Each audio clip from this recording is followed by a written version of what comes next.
நான் இப்போ ஒரு விஷயம் ஷேர் பண்ண போறேன். அது பெண்களுக்கு அகைன்ஸ்ட்டா இருக்க மாதிரி உங்களுக்குலாம் தோணும். ஆனா நான் உங்களுக்கு ஃபேவரா தான் பேசுறேன். ஏன்னா, பெண்கள் உங்களில் நானும் ஒருத்தி. புரிஞ்சுக்கணும்னு தான் சொல்றேன். நான் ஒரு ஹாஸ்டல் இன்சார்ஜரா நெறைய ஃபேஸ் பண்ணியிருக்கேன் அந்த மாரி. அதனால சொல்றேன். நெறைய பேர் பார்த்தீங்கன்னா, மேரேஜ் ஆனதுக்கப்புறம், குழந்தை பொறந்ததுக்கு அப்புறமும் சரி, குழந்தை இல்லாத மேரேஜ் ஆயிட்டுனாலே, ஹஸ்பண்ட் கிட்ட அந்த கொஞ்சம் அன்பு குறையும் பொழுது, அடுத்த ஒரு அஃபேர்ல போறது, அடுத்தது ஏதோ ஒரு பழக்கத்துல ஒரு ஆண் கூட இருக்கிறது, இல்ல ஹஸ்பண்ட விட்டு டோட்டலா விலகி போறது, செகண்ட் மேரேஜுக்கு ப்ராப்பரா ரெடி ஆகுறது. அப்புறம் நீங்க நெனச்சதெல்லாம் முடிஞ்சதுக்கப்புறம், கொஞ்சம் காலம் கழிச்சு, ஐயோ! நம்ம இதையும் தொலைச்சிட்டோமே! ஏன்னா, ஒண்ண விட ஒண்ணு பெட்டர்ன்னு போறவங்க, நம்மகிட்ட வரவங்க, நம்மள விட ஒண்ணு பெட்டரா கிடைச்சா போயிருவாங்க கண்டிப்பா.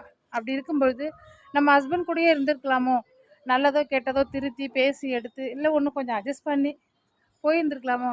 நம்ம ஏன் இப்படி பண்ணோம்? இப்போ நம்ம தனியா நிக்கிறோம். அனாதையா நிக்கிறோம். நம்ம கூட பேச, ஸ்பெண்ட் பண்ண, ஹெல்ப் பண்ண யாருமே இல்லன்னு தோணும். அதனால ஒரு விஷயத்த தீர யோசிச்சு